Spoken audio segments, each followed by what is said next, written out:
কত সুন্দর আমাদের গাছে বাড়িতে ফুলটা হয়েছে, দারুণ দেখতে ফুলটা। এই দেখো কত লেবু হয়েছে আমাদের গাছে। এই দেখো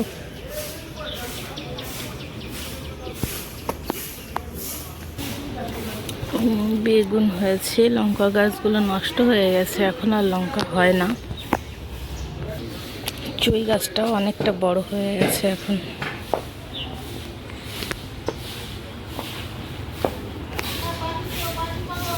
আমাদের চাও খাওয়া হয়ে গেছে সকালে।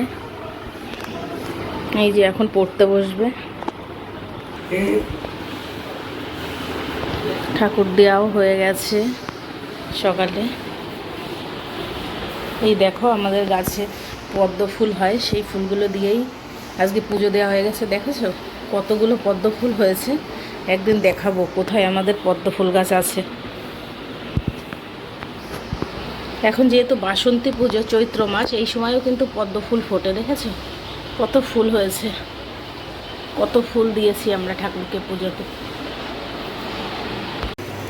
নমস্কার, তোমাদের সবাইকে জানাই বিনয় পরিবারে অনেক অনেক ভালোবাসা। আজ রবিবার, আমার সকাল থেকে সব কাজবাজ হয়ে গেছে, চা খাওয়াও কমপ্লিট হয়ে গেছে। এখন বসে আছি সকালে কি খাবার দাবার তৈরি করব, সেই জন্য আজ বাজারে গেছে, রবিবারের বাজার। দেখা যাক কী বাজার থেকে আনি, সেটা রান্না করব ও সঙ্গে কাজবাজ করব। আর একটা জিনিস তোমাদের সঙ্গে শেয়ার করব। আমি আম গাছতলা থেকে প্রচুর আম কুড়িয়ে নিয়ে এসেছি। এই যে ছোট ছোট আম, সেই আমগুলো দিয়ে আমি কী তৈরি করব সেইটাও কিন্তু তোমাদের আমি দেখাবো, যে ওই আমগুলো দিয়ে আমি কী তৈরি করব। কালকেও খানিকটা আম কেটে আমি শুকিয়েছি, আর আজকেও নিয়ে এসেছি।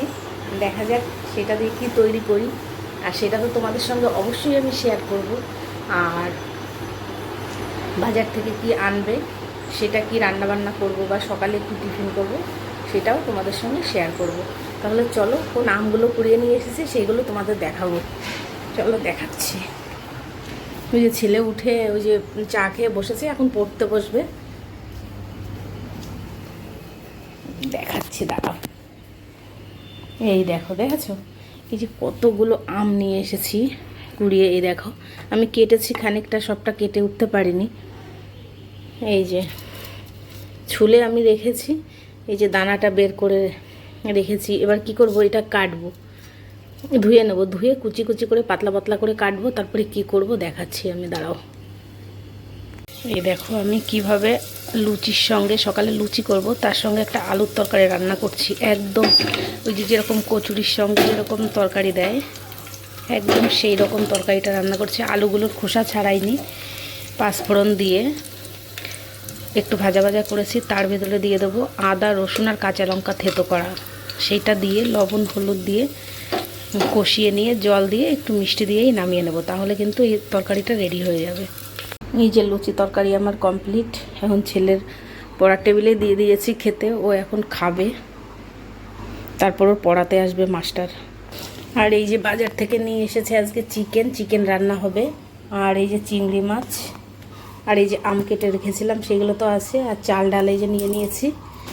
আর আজকে নিয়ে এসেছে বাজার থেকে চাল কুমড়ো, কি রান্না করব জানি না। আর তেমন কিছু আনেনি, আলু এনেছে। আর এই যে লুচি ওদের করে দিয়েছি। এই যে এখন আমি এবার তৈরি করব আমার জন্য। আর এই যে তরকারি আছে, আমি খাবো, তারপরে আবার দুপুরে রান্না করার পরে আবার আসছি।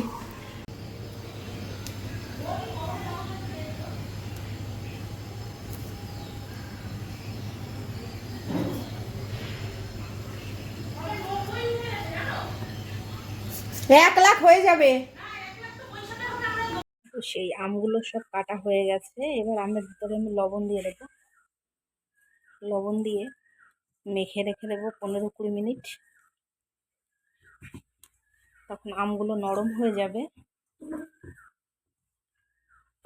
নরম হয়ে গেলে তখন জল চিপড়ে আম থেকে জলটা বের করে নেব। তাহলে 10-15 মিনিট থাক এরকম। 15-20 মিনিট কিন্তু হয়ে গেছে। আমটার ভিতরে আমি লবণ মেখে রেখেছিলাম। এই দেখো এখন চাপলে না জল বেরাচ্ছে, ঠিক আছে? এই দেখো, আর কিন্তু আগের থেকে অনেকটা কমেও গেছে। চলো এবার দেখাই তোমাদের কি রান্না হয়েছে আজ। এই যে তো ভাত আছে এক হাঁড়ি, আর এই যে হচ্ছে কি আম দিয়ে ডাল, সেই কচি আম দিয়ে যে আমগুলো আমি তুলে রেখেছি। আর এখানে হয়েছে চাল কুমড়ো দিয়ে ঘন্ট চিংড়ি মাছ দিয়ে, আর আছে চিকেন। এই তো আমাদের রবিবারের খাওয়া দাওয়া। আর এই যে দেখেছো আমি চারি সাইডে চক দিয়েছি। এখানে না পিঁপড়ে আসে, কোনো খাবার রেখে দিলেই পিঁপড়ে আসে, তার জন্য আমি চক দিয়ে রেখেছি, তাহলে আর পিঁপড়ে আসবে না। এই যে এবার আমগুলোকে না আমি চেপে চেপে বের করে নিচ্ছি, এই আলাদা পাত্রে তুলে নিচ্ছি, তারপরে দেখাচ্ছি আমি কি করছি। এই দেখো আমের থেকে কতটা মানে জল বেরিয়েছে। এইখান থেকে আমগুলোকে আমি এইখানে তুলে নিয়েছি সব। এবার এর ভিতরে দিয়েছি, এটা হচ্ছে কি বিট লবণ, এই যে এখানে আছে জিরের গুঁড়ো, আর এটা হচ্ছে লঙ্কার গুঁড়ো। এই লঙ্কার গুঁড়োটা একটুখানি শুকনো খোলায় লঙ্কাটা ভেজে নিয়ে এটাকে গুঁড়ো করেছি। এবার এইগুলোকে সব ভালো করে একসঙ্গে মাখিয়ে তারপরে রোদ্রে দেবো। 3-4 দিন লাগবে শুকাতে। এটা কিন্তু শুকালে পরে খেতে ভীষণ ভালো লাগে। ভাত খাওয়ার পরে দুটো একটা মুখে দিলে পরে খুব মানে ভালো লাগে খেতে। তাই এটাকে রোদ্রে দিয়ে কৌটা ভরে কিন্তু রেখে খাওয়া যায় অনেক দিন। একটু মাঝে মাঝে একটু বের করে করে রোদ্রে দিতে হয়। তাহলে এখন নিয়ে রোদ্রে দিই, রোদ্রে দিয়ে আসি, তারপর স্নান করে দুপুরের খাওয়া দাওয়া করবো।